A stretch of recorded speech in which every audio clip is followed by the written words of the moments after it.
Yeteeka n'olwekyo twagala kakasa nakuzaamu maanyi na ssuubi abantu baffe nti enkofiira zaffe emyufu eza people power tezinawerebwa kuba teyina eri ayina buyinza kuziwera.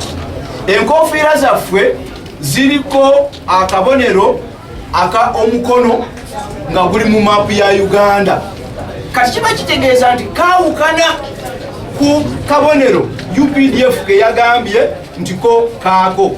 Kati kiba kitegeeza nti bannayuganda baddembe ogenda mu maaso n'okwambala enkofiira za people power.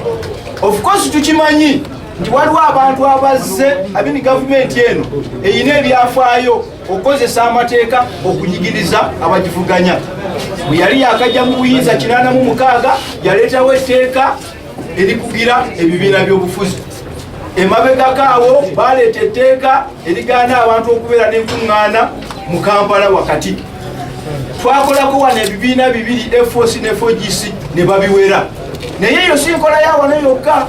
Ne mu South Africa eyo abakaburu bawera ebibiina ebyali byagala okuleeta enkyukakyuka. Bino byonna tubimanyi.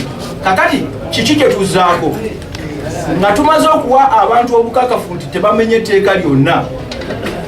Ku level ya parliament, fenga ababaka ba parliament tujja kubuuza minisita mu parliament atunnyonnyola ki ekyawereddwa.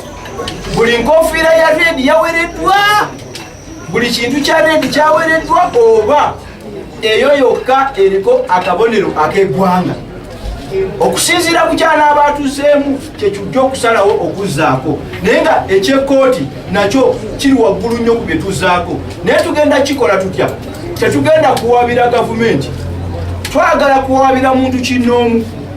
Abantu baffe abali buli akukwata ng'akusanze n'enkofiira ya people power n'akukwata, oyo mwennyini oyo gwe tugenda okuwaabira.